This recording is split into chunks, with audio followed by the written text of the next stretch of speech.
ग्रहों का विज्ञान यूट्यूब चैनल में मैं डॉक्टर पुष्पा कांबळे आप सबका स्वागत करती हूँ। आज मैं आपको कुंडली पढ़ना सीखे के क्रम में पाठ 197 सिखाना शुरू करती हूँ। आज के पाठ में धनु राशि, मकर राशि, जनवरी महीने का मासिक राशिफल बताना शुरू करती हूँ। जनवरी महीने का मासिक राशिफल जानेंगे। गोचर के ग्रह कौन से भाव में शुभ होते हैं और कौन से भाव में अशुभ होते हैं। गोचर के ग्रह व्यक्ति के जीवन पर शुभ और अशुभ परिणाम देते हैं। गोचर के ग्रह कब व्यक्ति के जीवन पर शुभ फल और अशुभ फल देते हैं। जन्म कुंडली में जन्म के समय के ग्रह फिक्स होते हैं। ग्रहों का भ्रमण चलता है। ग्रह एक राशि से दूसरे राशि में भ्रमण करता है। वर्तमान में चल रहे ग्रहों को जन्म कुंडली के ग्रहों के साथ ज्योतिष सूत्र लगाकर समझते हैं। ग्रहों के अच्छे और बुरे परिणाम कब मिलेंगे इसको सूत्र लगाकर जानते हैं।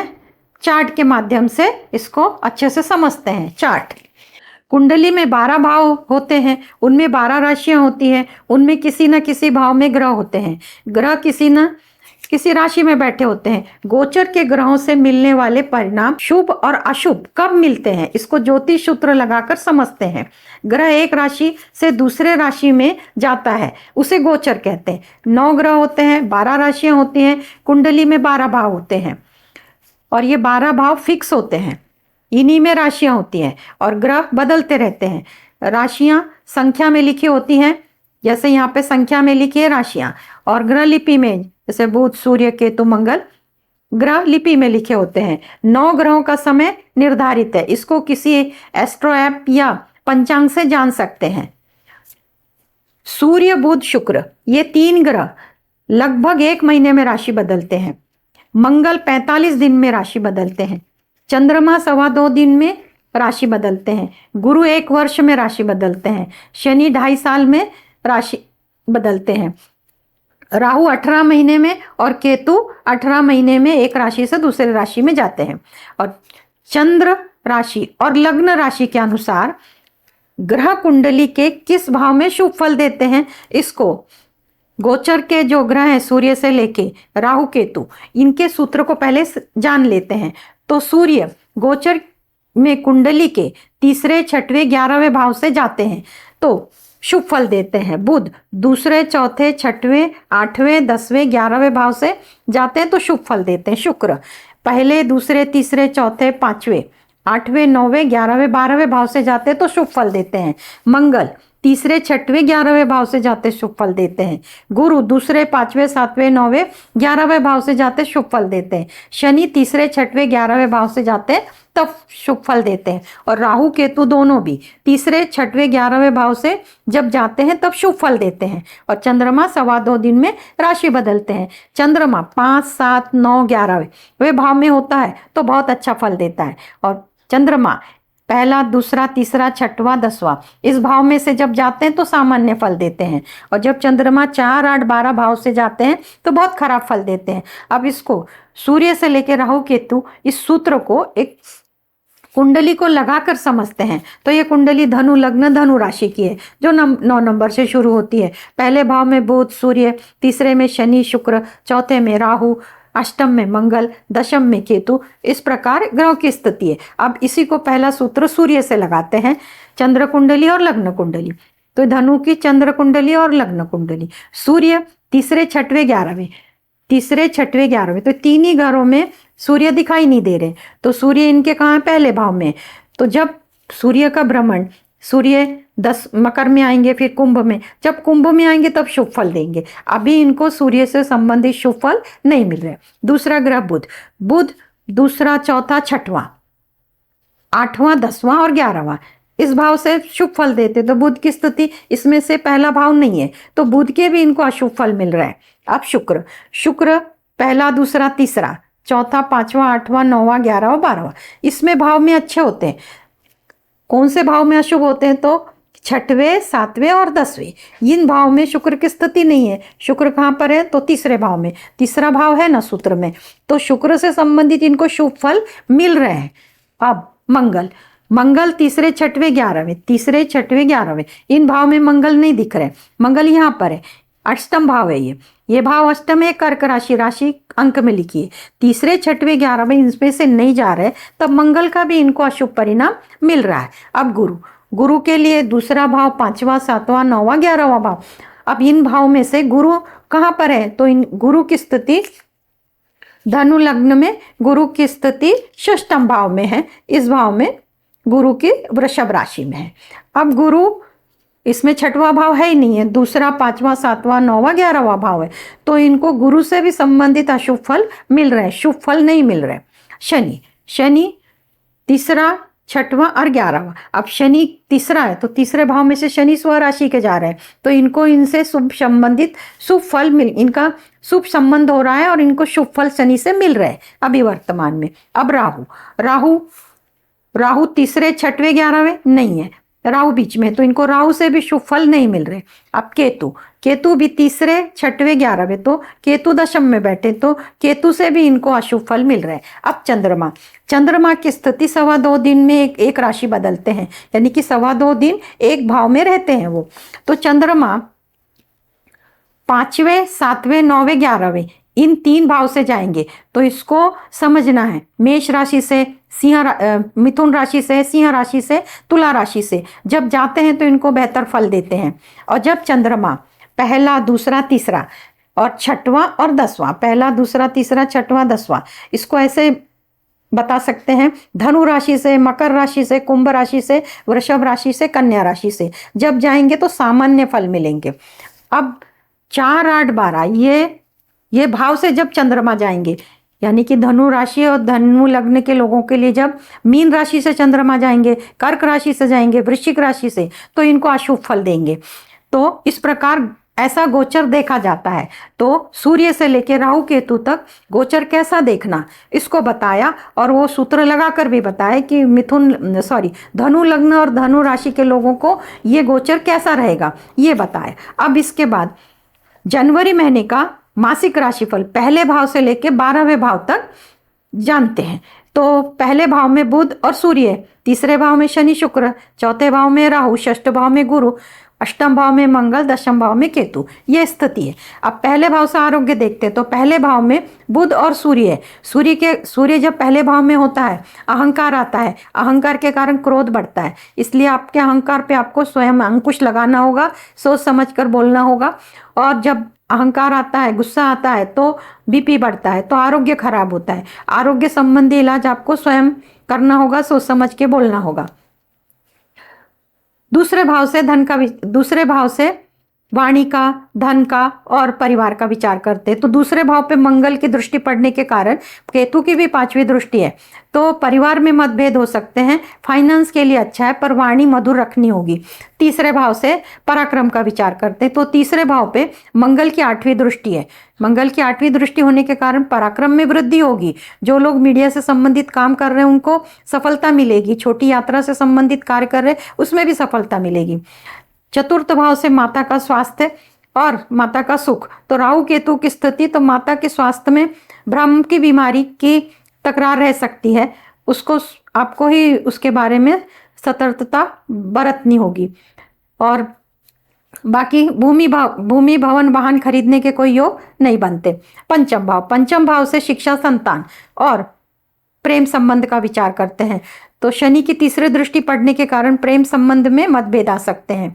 शिक्षा के लिए अच्छा है, और संतान के लिए गुरु ग्रह की दृष्टि होनी चाहिए, तो गुरु ग्रह का संबंध मंगल से भी नहीं हो रहा, पंचमेश मंगल है, और पंचम भाव पे गुरु का दृष्टि संबंध भी नहीं है, इसलिए संतान प्राप्ति के योग नहीं बनते।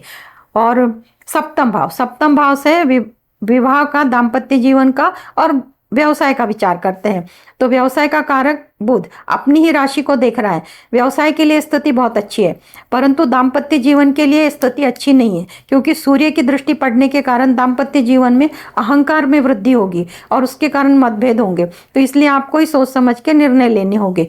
और जो लोग शादी के लिए ड्यू हैं, शादी के लिए रिश्ते ढूंढ रहे हैं, शादी कब होगी प्रयत्न में है, तो जो सप्तमेश बुध अपनी राशि को देख रहा है, पर कारक जो है गुरु, उनका दृष्टि संबंध भी नहीं हो रहा है और सप्तमेश के साथ भी दृष्टि संबंध नहीं हो रहा, तो इसलिए जो भी अभी वर्तमान में विवाह के योग नहीं बनते। अष्टम भाव में मंगल की स्थिति और कर्क राशि में चोट चपेट की दुर्घटना के योग बनते हैं, सावधानी बरतनी होगी। पंचम भाव से यात्रा का विचार करते हैं, शुक्र की दृष्टि है, शनि की भी दृष्टि है, शुक्र शुभ ग्रह, यात्रा का लाभ होगा, धार्मिक यात्रा होगी। दशम भाव से नौकरी का विचार करते हैं, केंद्र में बुध सूर्य है, राहु केतु है, नौकरी के लिए प्रयत्न कर सकते हैं, नौकरी में सफलता मिलेगी। एकादश भाव से बड़े भाई बहनों का विचार करते हैं, मंगल की चौथी दृष्टि पड़ने के कारण, मंगल की चौथी दृष्टि विच्छेदात्मक है, तो बड़े भाई बहनों के साथ मतभेद हो सकते हैं। फाइनेंस के लिए स्थिति अच्छी है। व्यय भाव से खर्चों का विचार करते हैं, व्यय भाव का स्वामी अपने से 9 पंचम का योग बना रहा है और गुरु की 7वीं दृष्टि है। खर्चे साधारण रहेंगे, जहां आप खर्च करना चाहते हैं वहां पर ही खर्च होंगे, खर्च के लिए कोई इशू नहीं है।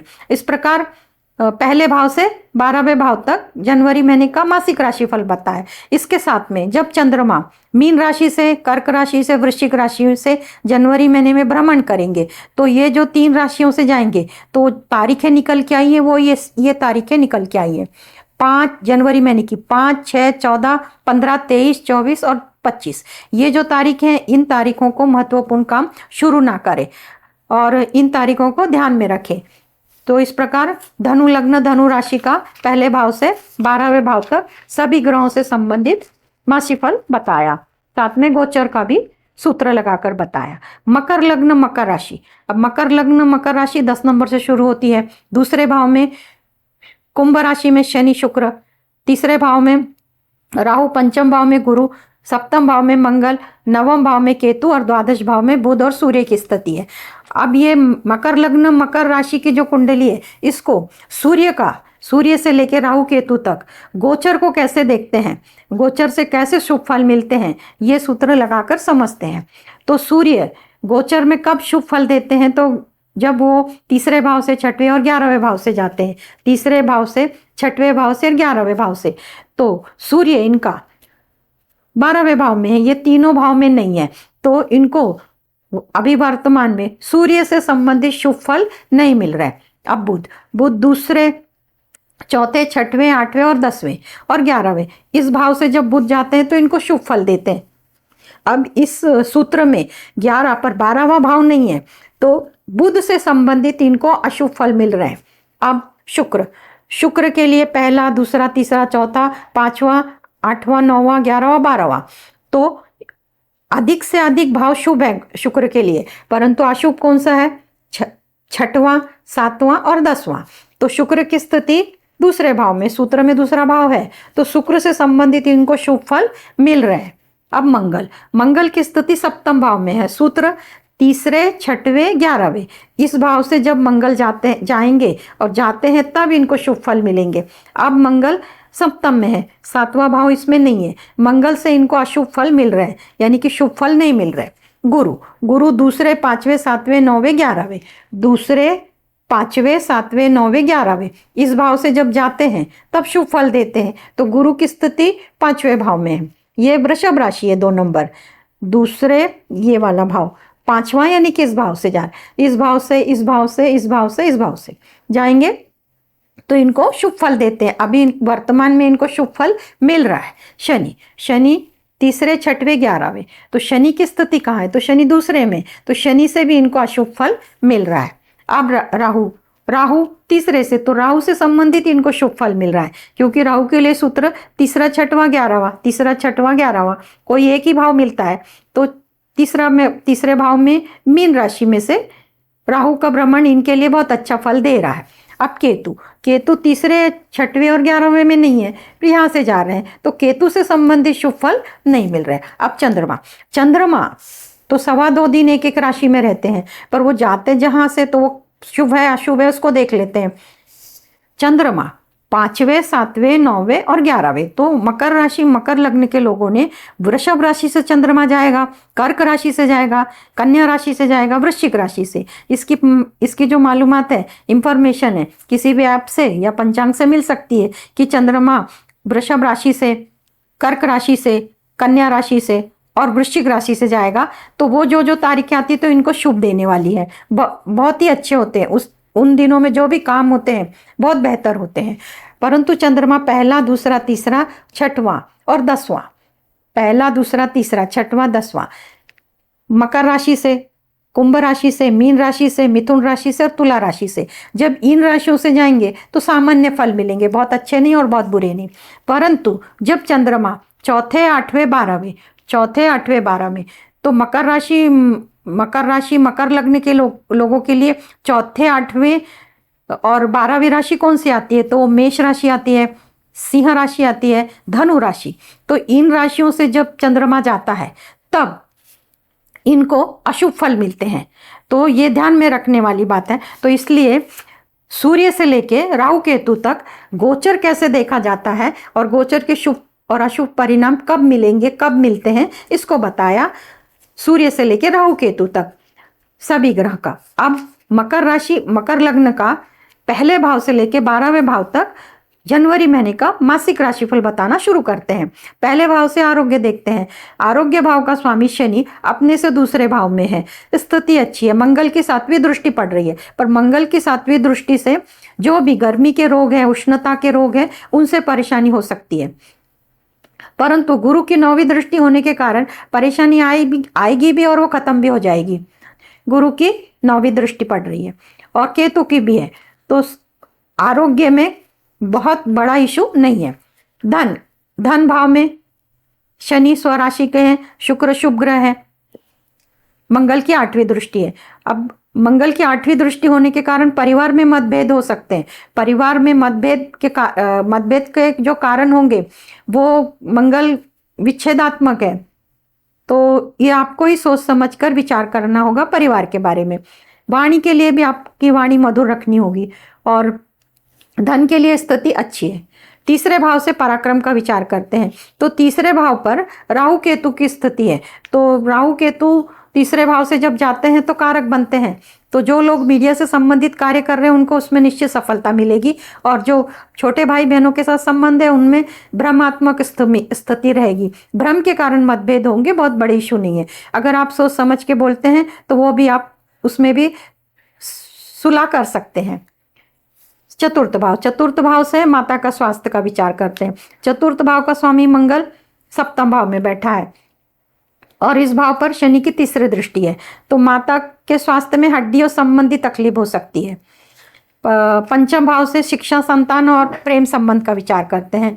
गुरु की स्थिति है और इस पर केतु की दृष्टि है। केतु मंगल के समान प्रभाव दिखाते हैं, तो प्रेम संबंध के लिए स्थिति अच्छी नहीं है। प्रेम संबंध के लिए सोच समझकर विचार करके निर्णय लेकर बोलना होगा।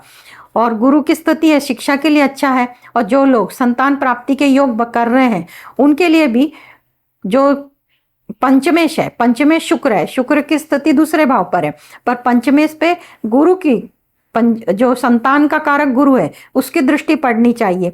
जो लोग संतान के लिए उत्सुक हैं, संतान प्राप्ति करना चाहते हैं, उनके योग नहीं बनते। षष्ठ भाव में बुध और सूर्य की दृष्टि होने के कारण शत्रु में वृद्धि होगी, तो आपको ही सोच समझ के निर्णय लेने होंगे। 7वें भाव से दाम्पत्य जीवन का विचार करते हैं। मंगल की स्थिति है, मंगल विच्छेदात्मक ग्रह है, लड़ाई झगड़े हो सकते हैं, आपको ही सोच समझकर निर्णय लेने होंगे। लग्न शनि है, शनि के साथ मंगल का षडाष्टक है, तो आपको ही निर्णय लेकर जो भी आप सही से निर्णय लेके अपना दाम्पत्य जीवन बचा सकते हैं, मतभेद को कम कर सकते हैं। अब व्यापार के लिए, व्यापार का जो कारक है अपने से षडाष्टक का योग बना रहा है, अपने भाव से 6वें 8वें का संबंध बना रहा है, तो व्यापार के लिए भी स्थिति अच्छी नहीं है। अब जो लोग शादी के लिए ड्यू है, शादी करना चाहते हैं, तो गुरु जो कारक है विवाह के और जो शुक्र, उनका संबंध नहीं हो रहा है, तो वर्तमान में विवाह के योग नहीं बनते। शुक्र और शनि की 7वीं दृष्टि 8वें भाव पर पड़ने के कारण चोट चपेट दुर्घटना के कोई विशेष योग नहीं है। राहु केतु की स्थिति भाग्य भाव में होने के कारण धार्मिक यात्रा के योग बनते हैं, क्योंकि गुरु की 5वीं दृष्टि है, धार्मिक यात्रा होगी, सुखमय होगी। 10वें भाव से नौकरी का विचार करते हैं। मंगल की 4थी दृष्टि है, मंगल और सूर्य नौकरी के कारक है, तो नौकरी में सफलता मिलेगी। 11 भाव से बड़े भाई बहनों का विचार करते हैं, तो 11 भाव पर गुरु की दृष्टि है। तो बड़े भाई बहनों के साथ संबंध अच्छे रहेंगे, धन की स्थिति अच्छी रहेगी। व्यय भाव से विचार करते हैं खर्च का, तो खर्च के भाव में बुध और सूर्य है, और जो स्वामी है गुरु पंचम भाव में, स्थिति अच्छी है। खर्चे जो भी होंगे वो आपके मुताबिक होंगे, जहाँ करने हैं वहाँ खर्चों में कोई अधिकता दिखाई नहीं देती। आपको ही सोच समझ के निर्णय लेकर वो खर्चे करने होंगे, जो जरूरत है वहाँ करने, जहाँ नहीं है वहाँ नहीं करने हैं। तो इस प्रकार पहले भाव से लेके 12वें भाव तक जनवरी महीने का मासिक राशिफल ग्रहों के आधार पर बताया। अब चंद्रमा जनवरी महीने में मेष राशि से, सिंह राशि से और धनु राशि से जब जाएंगे, जब इनका भ्रमण, वो 2.25 दिन एक एक राशि में रहते हैं, तो जो तारीखें निकल के आती हैं वो इस प्रकार है। जनवरी महीने की चंद्रमा का गोचर, चंद्रमा जब यहाँ मेष से, सिंह से और धनु से, तो 7 तारीख है जनवरी महीने की, 8, 16, 17, 26, 27, ये जो तारीखें आती हैं, इन तारीखों को कोई भी महत्वपूर्ण काम शुरू ना करें, क्योंकि शुरू करते हैं तो उसमें रुकावट आती है, इनको ध्यान में रखें। इन तारीखों को कोई भी शुभ काम ना करें। तो धनु लग्न, धनु राशि, मकर लग्न, मकर राशि का पहले भाव से लेकर 12वें भाव तक जनवरी महीने का मासिक राशिफल बताया, और साथ में गोचर के ग्रह का सूत्र लगाकर कैसे देखा जाता है कि वर्तमान में जो गोचर चल रहा है जिस भी ग्रह का, वो शुभ फल दे रहा है या अशुभ फल दे रहा है, इसको भी बताया। आज के क्लास में इतना ही। धन्यवाद।